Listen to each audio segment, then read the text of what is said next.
엄청 알고 보니까 내가 부신이 안 좋았다 이런 말 진짜 많이 하시더라고요. 알고 보니까 이런 말을 정말 하니까 그래서 우리가 지금 제대로 알 수 있도록 미리미리 도와줘야 되는 시간 될 것 같습니다. 먼저 부신에 대해서 이야기해 주실 이혜원 이사님을 모셔보도록 하겠습니다.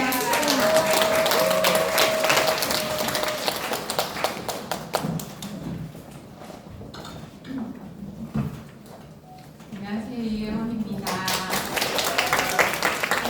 어려가지고 아니 사실 부신이라는 이 호르몬이 그 기관이 굉장히 어렵거든요. 저도 굉장히 어렵고 제가 이걸 맡으면서 사실 필드에 가서 굉장히 많이 해봤고 그리고 그거를 사실 저도 굉장히 어려웠기 때문에 지금 공부하신 리더님들도 굉장히 어려울 거라 생각이 들거든요. 그래서 저는 제가 설명하는 게 제가 어려우니까 나가서 해보니까 소기자한테 하듯이 제가 한번 해보도록 하겠습니다. 오늘 상대는 명희 리더님 아까 나와서 엄청 목소리 끄셨던 리더님 언니를 만난다 생각하고 이모님 수준이죠. 거의 이모님이죠. 그렇지만 언니라 생각하고 제가 한번 해보도록 하겠습니다. 그냥 우리가 밖에 나가서 책을 보면 막 줄줄이 설명하는 거는 사실 소비자한테 안 들릴 수 있거든요. 그래서 설명을 크게 얘기해 주세요. 목소리 아까 크다고 하셨으니까. 언니. 네. 언니 요즘 스트레스 받는 일 없어요? 뭐가 있어요?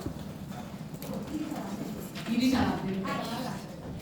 오늘만 받아요? 내일도 받을 거예요? 어제도 받았어요? 매일 있어요 그러면? 매일 스트레스가 있어요? 언니 매일 스트레스 있으면 안 되는데. 왜냐하면 매일매일 스트레스를 받으면 계속 이제 그런 호르몬이 스트레스를 해소해주는 호르몬이 안 나오면 언니가 큰 병이 걸릴 수 있는 거예요. 암이나 이렇게. 그래서 그럼 언니는 그 스트레스를 해소할 때 어떻게 해요? 어떤 방법이에요? 그래도 행복하게 해주는 고양이가 있어서 다행이다 그죠? 근데 제가 언니가 매일 이렇게 스트레스를 받고 있지만 언니 주변에도 분명히 이렇게 스트레스를 받는 분들이 꼭 있을 거라고 생각하고 제가 언니한테 오늘 이 언니가 스트레스를 받는 거가 어떻게 해결해야 되는지 그리고 이 스트레스를 계속 그렇게 받으면 안 되는지에 대해서 한번 설명을 해드릴게요. 그 언니가 이렇게 스트레스를 딱 받잖아요. 뭐 이렇게 스트레스를 받으면 우리 몸에 콩팥이라는 게 있어요. 콩팥은 여기 딱 배 밑에 여기 주머니처럼 주먹만한 게 두 개가 딱 있거든요. 그 위에 부신이라는 기관이 있어. 사진에 보면 이쪽 위에.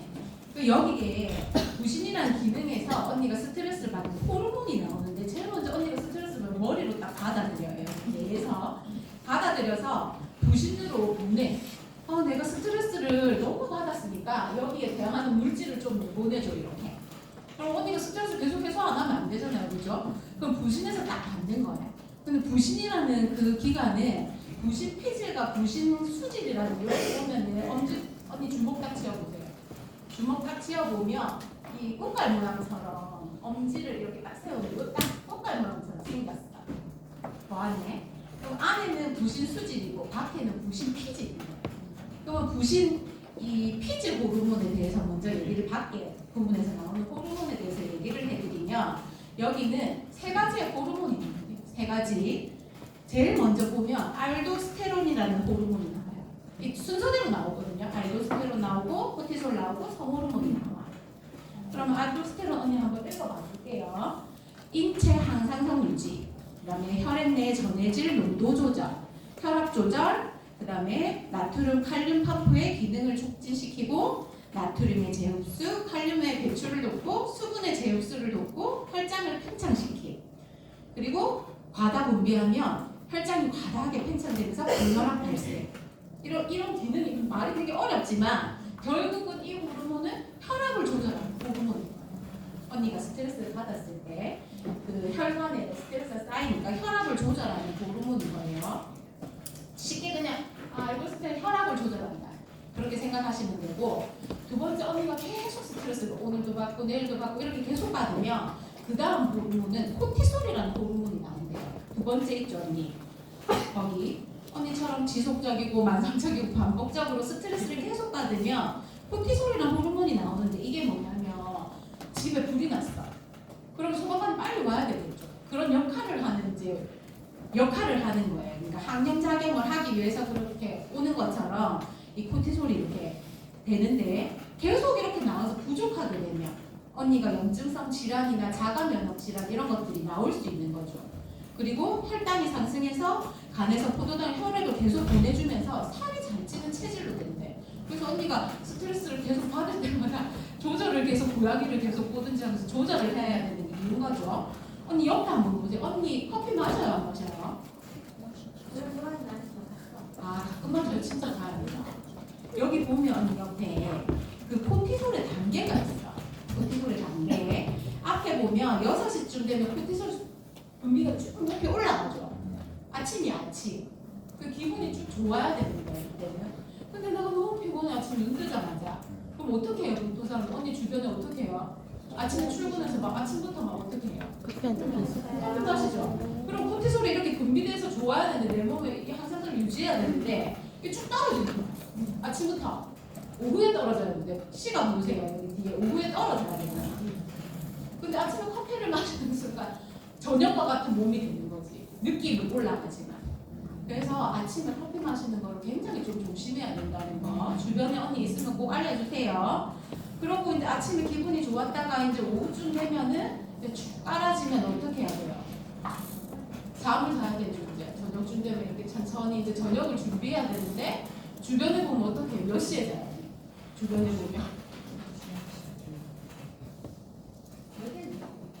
늦게 자는 사람 너무 많죠. 언니 몇 시에 자요? 그렇죠. 언니 꼭 10시쯤에 꼭 주무시더라고요. 왜냐하면 밤에는 코티솔이 쭉 깔아지기 때문에 휴식을 취해야 되는 거예요, 몸이. 그래서 밤낮이 바뀌는 일을 하거나 이렇게 하면 안 되는 이유인 거예요, 그게. 그리고 또 우리가 매일매일 스트레스 받는 상황이 언니는 일 때문일 수도 있지만 주변에 보면 시어머니랑 같이 산다고. 그럼 어떻게 할 것 같아요? 어떨 것 같아요? 뭐라 모르겠죠. 그리고 신랑을 계속 이렇게 꼴복신데 계속 보고 있어요. 왜 수정거리잖아. 그럼 계속 스트레스가 나오겠죠. 이런 상황이 계속 코티솔 분비를 계속 촉진시키는 거래요, 언니. 그리고 애들도 엄청 코티솔 분비가 많은데 옛날에는 우리가 막 밖에서 뛰어놀면서 해소를 했지만 요즘에는 학교하고 집 계속 그렇게 도니까 코티솔 분비가 너무 많아져서 이런 그 질환들이 많이 생기는 거예요. 그래서 주변에 있으면 꼭 얘기를 해주세요. 그 다음에 코티솔 분비가 끝나고 나면 성호르몬. 근데 코티솔 분비가 너무 많아지면 이제 성호르몬이 없어지는 거예요. 점점. 그래서 이제 우리 한국 사회 또 문제점이 부부 관계도 없어지고 이런 거 하잖아요. 그 이유가 밤늦게 자고 스트레스가 많고 이렇기 때문에 이 성호르몬이 분비가 안 돼서 같이 안 있고 싶은 거예요. 옆에 붓기 싫구나. 그래서 순서대로 이렇게 나와요, 언니. 꼭 기억하세요. 그래서 이 성호르몬 이런 분비는 이제 분비되면 만경 후에 생리가 끝난 후에 이제 여성 호르몬 역할도 대신하기도 하고 이렇게 하는데 그 성생활도 문제가 있고 생리 불순도 발생하고 이렇게 계속 또 유지가 되면 어떻게 되냐면 자궁이나 난소에 이제 문제가 생기는 거죠. 그러니까 결국은 호르몬이 내가 계속 너무 잦은 스트레스에 노출돼 있으면 많은 병에 노출된다는 거를 그림에서 알 수 있고 이렇게 그렇게 되는 거래요. 그래서 뒤에 보면 아까 무신 피질 바깥쪽에서 나오는 호르몬은 3개, 알도스테론, 코티솔, 성호르몬 이렇게 3개고 그 다음에 안쪽에 있는 부신 수질 호르몬이 있어. 아까 부신 피질은 내가 매일매일 겪는 아주 잦은 스트레스 상황이고 부신 수질은 엄청 갑자기 급격하게 오는 그런 스트레스래요. 그럼 예를 들어 여기 보면 이제 호랑이를 만나면 언니가 예를 들어 산에 막 옛날이라 생각해봐요. 가다 호랑이를 만나서 어떻게 해야 돼요? 도망을 막 가야 되죠. 빨리 뛰어야 되잖아. 그러면 이 아드레날린이라는 호르몬이 나와서 스트레스 위급 상황 시에 막 그 혈액을 돌려서 내 근육을 움직일 수 있게 해주는 거예요. 그래서 내가 빨리 도망갈 수 있게도 해주고 이런 상황 미국 같은 데 보면 언니 초기 사고가 굉장히 많죠. 근데 총을 맞는다고 뭐 심장 같은 데 맞으면 바로 죽기 하겠지. 그렇지만 예를 들어 어디 스쳐가면서 맞았어. 그럼 도망을 가야 되잖아. 그 맞고도 막 도망갈 수 있는 이유는 이렇게 아드레날린이라는 이런 호르몬이 나오기 때문에 즉각적이고 아주 강력한 이 스트레스에 대응할 수 있도록 호르몬이 나오는 거예요. 그리고 노르아드레날린도 마찬가지. 혈당, 혈압, 심박수 증가를 시키는 호르몬인데 스트레스 상황이 아까처럼 뇌와 몸의 각성도와 집중력을 높이는 거. 빨리 뛰려면 집중해야 되겠죠. 총 맞았지만 집중해서 도망가야 되겠죠. 더 안 죽으려면. 그런 것처럼 이게 굉장히 이제 큰 스트레스 상황에 나오는 두 개지만 이 부신수지 호르몬 안에 물처럼 돼 있는 그 호르몬은 즉각적으로 나오긴 하지만 금방 이렇게 안정화가 되는 거에 반면에 앞에 코티솔 호르몬처럼 그런 것들은 반복적으로 굉장히 노출되는 거예요. 그래서 우리가 요즘 아침에 진짜 못 일어나겠다 이런 사람 너무 많죠. 너무 피곤. 가만히 앉아 있어도 피곤하고 누워도 피곤하고 막 이런 상황이 계속 반복되면 그게 내가 피로 증후군이나 유심이 안 좋구나를 생각하셔야 돼요. 그래서 보면 반복적으로 스트레스에 노출되면 부신 기능이 저하되는 거예요. 왜냐하면 계속 나오니까.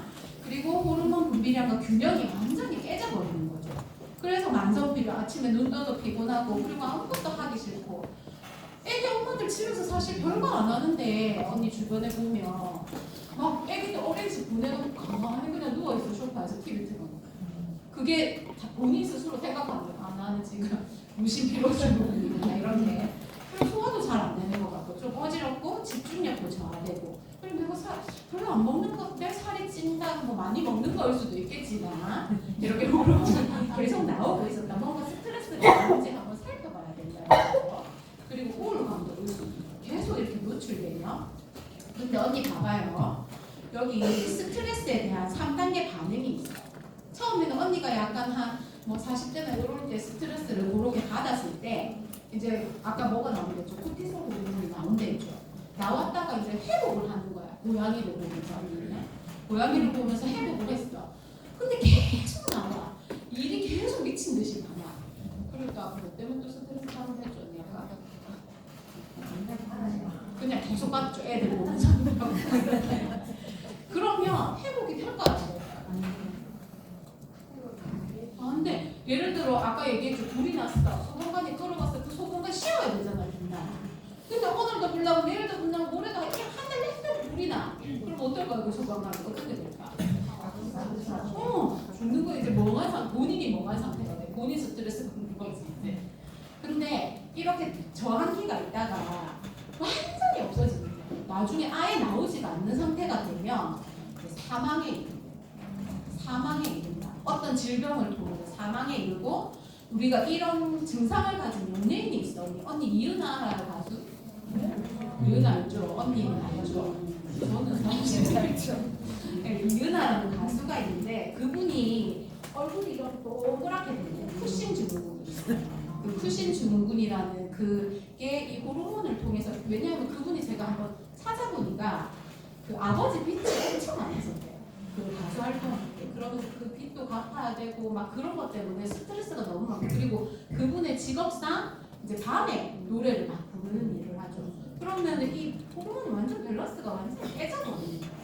그래서 지금도 엄청 고생하고 제가 요즘 근래는 어떤가 싶어서 찾아보니까 관절도 안 좋아지고 막 온갖 병이 다 오셨더라고요. 그분이 아직까지도 관절염 수술도 하고 막 그러신 상태더라고요. 그래서 우리가 늘 이렇게 스트레스에 내가 스트레스가 하는 상황이 사실 크게 생각해 보면 큰 스트레스는 아닐 수도 있거든요. 애들 보면 뭐 알아서 하겠지 이렇게 언니 생각하고 일 잘 되겠지 조금 이렇게 편안하게 생각해 볼 필요가 있는 거. 그래서 이런 상황이 되기 전에 원인을 우리가 잘 찾아야 되는데 이제 언니가 불규칙한 생활을 하는지 안 하는지 생각 한번 해보세요. 저녁에 내가 너무 늦게까지 TV를 보고 있지 않은가, 핸드폰을 보고 있지 않은가, 그 다음에 잦은 스트레스가 있지 않은가. 그 옆에 보면 코티솔 항진 많이 나오니까 염증성 질환은 높아지고 그럼 이런 쿠신 증후군처럼 이런 게 생기는 거죠. 그렇게 되면 이제 또 몸에 염증이 되게 많아지고 그럼 계속 스트레스가 또 쌓이고 그러면 어떻게 되겠어요? 쌓이면 상황이 이런다는 거예요.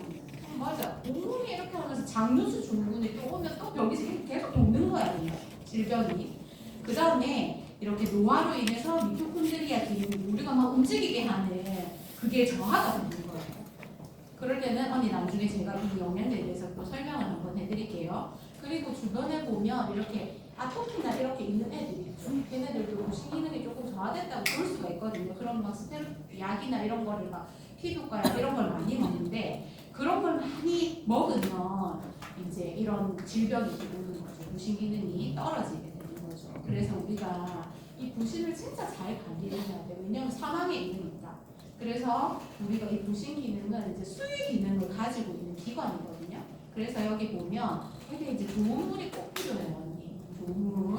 우리가 이스프리 정수기 언니 제가 여러 번 얘기했잖아요, 그죠? 그래서 그 좋은 물을 꼭 매일매일 언니 얼마나 드세요, 물을? 잘 드시고 계세요. 다행히도 이스크림 20년 넘었어요. 물을 꼭 챙겨 드시고 소금도 좋은 소금을 먹으면 해요. 좋은 소금. 그 아메에서 여기 송화소금이라고 송화가루가 들어간 굉장히 음식의 맛을 좋게 하는 소금이 있거든요. 그것도 좀 챙겨 드시고.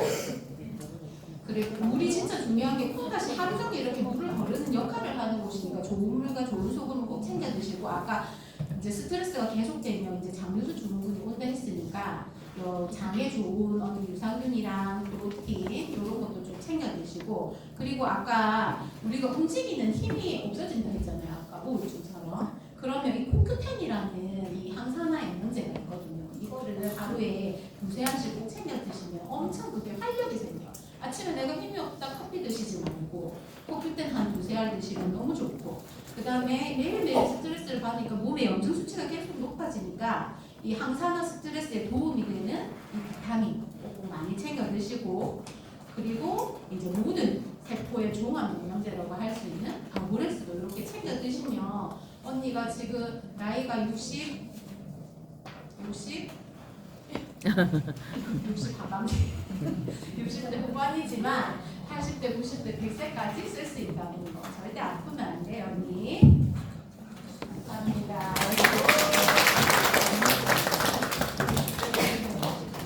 네, 이를 찾아보면 중시가 부신 피로 증후군에 속해져 있습니다. 잘 먹고 우리 건강해집시다. 이제는 벌써 이거 다 걱정하고 계시지요? 그죠? 네, 그래서 더욱더 미리미리 준비해야 되는 것 중에 하나가 바로 관절 건강이 아닐까 싶습니다. 이번에는 최재희 리더님께서 나오셔서 관절 건강에 대해서 말씀을 전해드리도록 하겠습니다. 자, 최재희 리더님 나오시겠습니다. 안녕하세요. 최재희입니다. 32, 33페이지의 관절 시작해 보도록 하겠습니다. 네, 관절은 반드시 알아야 됩니다.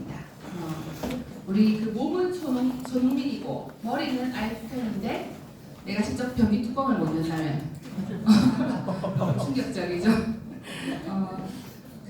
맨 처음 소비자를 만나면 이런 멘트를 시작하면 집중이 될 것 같아요. 그리고 이런 얘기도 괜찮을 것 같아요. 몇 살까지 걸어 다니고 싶으세요?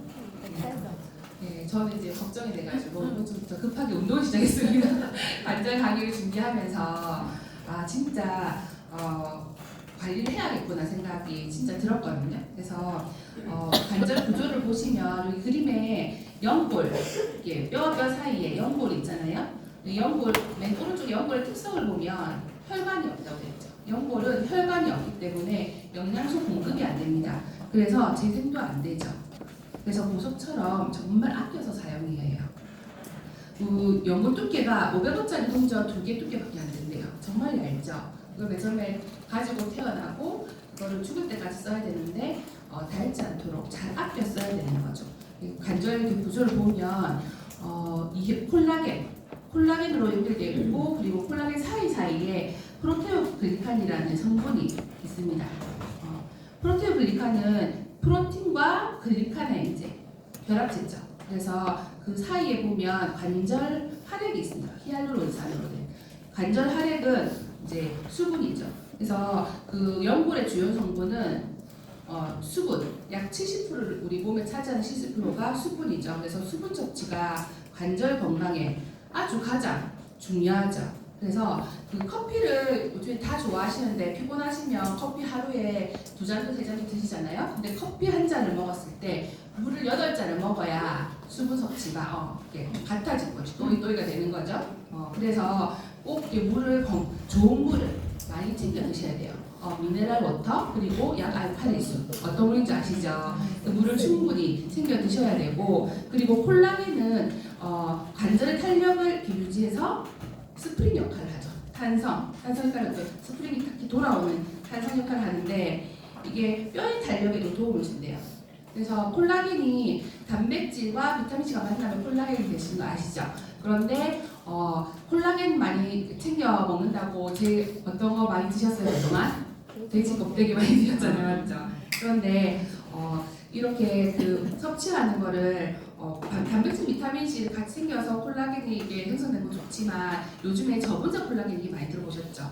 우리 이제 뉴트라이트의 콜라겐도 저분자 콜라겐이라서 저분자 콜라겐은 바로 이렇게 흡수가 빨리 되는 거죠. 그래서 따로 뭐 돼지 껍데기나 이렇게 따로 힘들게 합성한 걸 하지 말고 바로 저분자 콜라겐을 챙겨 드시면 좋습니다.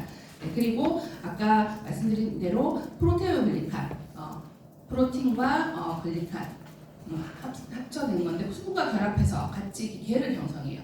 겔은 왜 우리 기저귀 안에 보면 이 소변이 차면 이렇게 늘어나잖아요. 안에 겔 성분 있는 거 아시죠? 그런 건데 이 체중에 6배에서 8배 완충시킨대요. 완충작용을 하는 거죠. 혹시나게. 그리고 겔의 주요 성분을 보면 케라틴과 히알루론산 그리고 콘드로이친 이렇게 구성이 되어 있는데 이 단어 많이 들어보셨죠? 지금 홈쇼핑에 보면 콘드로이친 얘기도 많이 하잖아요.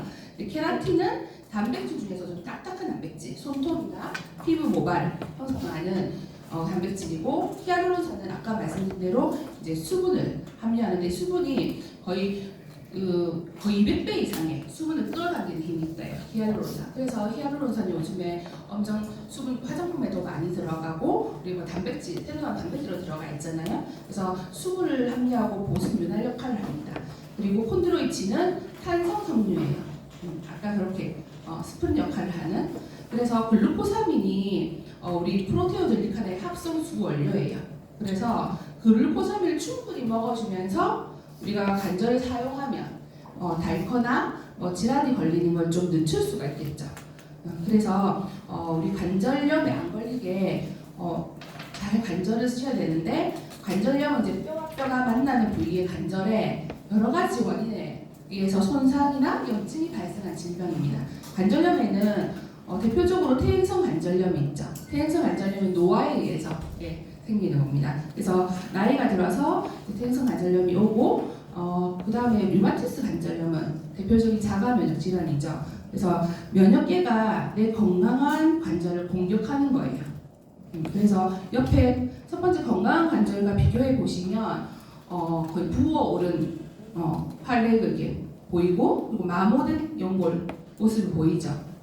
그래서 이렇게 관절염에 걸리지 않게 주의를 잘 해야 되는데 꼭 나이가 들어서 퇴행성 관절염이 오는 건 아닙니다. 운동선수나 관절을 많이 쓰시는 분들 왜 많이 우리 어머니도 고생 많이 하신 어머니들 거의 다 요즘에 퇴행성 관절을 많이 앓고 계시잖아요. 그래서 신체가 노화되면 뼈와 근육, 인대 기능이 퇴화하면서 기능이 손상되고 염증이 발생하는 질병입니다. 그래서 증상을 초기 증상 내가 퇴행성 관절염이 왔나 이렇게 증상 초기 증상 한번 짚어보려고 그러면 무릎이 잘 붓거나 무릎을 굽힐 때 힘듭니다. 그래서 많이 걷고 나면 통증이 잠깐 있는 게 아니고 2, 3일씩 지속이 된다. 그러면 내가 퇴행성 관절염의 초기 증상이 초기를 이제 앓고 있구나 생각하시면 되고 또 계단 내려갈 때 무릎이 아프다. 쿵쿵 내려가게 되니까 무릎에 이제 바로 이렇게 불편감이 오죠. 그리고 앉았다 일어날 때 요즘 일하는데 초기 증상 하시죠. 아이고 다리 하고 아이고 이런 이제 추임새가 들어가면 내가 초기 증상이구나 생각하시면 되고 그리고 다리를 곧게 폈을 때 다리 길이가 이렇게 다르신 분이 있으세요. 많이 심하신 분은 그래서 신발 양쪽이 닿는 정도를 보면 또 예민을 바로 척도로 알 수 있죠. 그래서 이게 우리 퇴행성 관절염의 원인을 보면 노화도 있고 연골 이제 두께가 아주 얇은데 우리가 체중이 3kg가 증가했을 때 관절 하중은 3배로 간다고 합니다. 10kg. 제 연골을 어떻게 하죠? 그래서 열심히 지금 새벽 운동을 시작했어요. 새벽 운동 하고 오면 바로 첫 번째 챙겨 먹는 게 요즘에 어떤 걸 챙겨 먹냐면 뭐게요? 네, 조인트 가드를 바로 아침 저녁으로 세 알씩. 그래서 멘즈팩 먹다가 요즘에 저는 골든팩으로 바꿨습니다. 강의를 준비하면서 바로 실천을 하는 리더가 됐어요. 그래서 우리가 생활의 습관에서도 리더님들 이렇게 예쁘게 다리 꼬아서 앉으시는데 그것도 아주 안 좋은 생활 습관이에요. 관절을 되게 안 좋게 만들고, 그리고 우리 자식 생활 많이 하잖아요. 한국인들 양반다리, 무릎 꿇고 앉는 거, 밥상다리 너무 안 좋대요. 그래서 나이가 좀 드시면 관절 이렇게 아끼시고 이렇게 의자에 되도록 바르게 앉으시면 좋고, 우리가 그 여성들은 폐경을 하고 나면 에스트로겐이 이제 호르몬이 안 나오잖아요. 그래서 그 세포가 이렇게 뼈가 만들어져서 뼈 형성 세포에서 보면 조골세포, 파골세포 나오잖아요. 조골세포는 새롭게 형성되는 세포예요. 새롭게 형성되는 거고, 파골세포는 노화가 돼서 이제 파괴된다고 생각을 하는 거죠. 없어지는 건데, 이게 서로 더하기 빼기가 돼서 밸런스가 이렇게 맞춰지다가 우리가 폐경을 하고 나면 에스트로겐이 형성이 이렇게 안 되면서 파골세포가 이렇게 억제되는 거죠. 그래서 폐경하고 나면 이제 호르몬 때문에 조골 파골세포가 불균형이 일어나요. 네. 그래서 갑자기 이제 태생관절이 빨리 진행이 되는 거죠. 그래서 우리가 그 솔루션으로 아까 관절 활액의 주 성분이 물이라고 했잖아요. 그래서 좋은 물을 많이 챙겨 드셔야 되고, 우리 이스프링 물 꼭 챙겨 드시고, 새로 나온 프로틴 하이드라 액티브 프로틴은 안에 히알루론산이 같이 함유돼 있잖아요. 그래서 좀 나이가 드신 또 여성분들 꼭 이거 프로틴 요거 또 소화도 잘 되고 하니까 요거를 바꿔 드시면 되게 좋고, 그리고 유산균은 아까 말씀드린 대로 자가 면역질환, 류마티스 관절염 있으신 분들은 장 관리를 잘 해주면 좋겠죠. 그래서 꼭 맞춤 유산균을 제시드리면 좋고, 그리고 콜라겐은 관절의 주 성분이죠. 연골이 재생된다고 합니다. 바로 이렇게 흡수가 되는 저분자 콜라겐, 우리 트랜스 콜라겐 드시면 되고, 골든팩은 안에 글루코사민 들어있죠. 프로테오글리칸을 형성하는 글루코사민 들어있고, 그리고 이미 이제 관절이 아프시다, 생성관절 아프시다 하는 분들은 보스웰리아의 천연 진통제 성분입니다. 보스웰리아가. 그리고 항염작용을 해서 염증을 좋게 만들죠. 그리고 MSM은 식이유황이죠. 식이유황도 염증을 완화시키고, 콜라겐은 이제 성분인 거죠. 그래서 세포를 건강하게 하고 전체적으로 건강하게 하는 이제 그 우리 WS도 들어있고, 그리고 우리가 항염에 제일 좋은 게 오메가3도 들어있어서 골고루 다 들어있는 그 올tun팩을 바로 챙겨드리면 좋습니다. 그래서 저도 많이 경험을 했어요. 제가 SOP를 정말 그 멘즈팩이랑 골든팩을 정말 전달을 많이 했는데, 거의 어르신들한테 1년치 이렇게 많이 전달을 해요. 왜냐면 한 달씩 받으시면 한 달 드시고 두 달, 세 달 밀리면 그냥 끊으세요. 부담스럽게 쌓이는 느낌이라서. 근데 저는 이제 그 소비자분들 꾸준히 한 1년을 먹어봐야 효과를 느낀다. 근데 특히 제일 효과를 많이 느끼는 영양제가 골든팩이었어요. 골든팩은 드시고 정말 저희 어머니부터 태생관절염 초기셨는데, 아직 뭐 병원을 가서 주사 맞고 이 정도는 아닌데 거의 진짜 한 일주일을 드셔보시고 바로 그 통증이 없어지셔가지고 정말 저희 어머니가 전달 많이 하셨어요.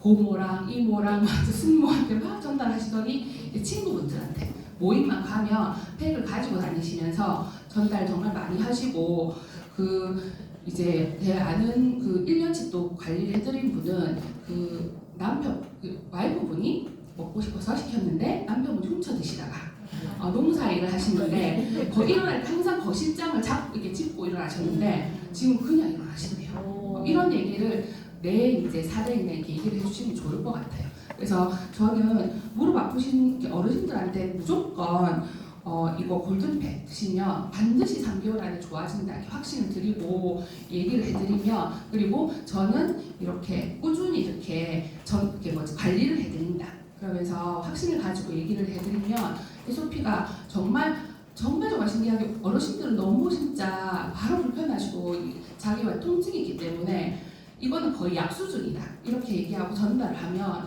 1년치 정말 잘 들어갑니다. 그래서 힘들어하시는 어르신들한테 꼭 이거 도움 드리면 너무 좋을 것 같습니다. 네, 이상입니다.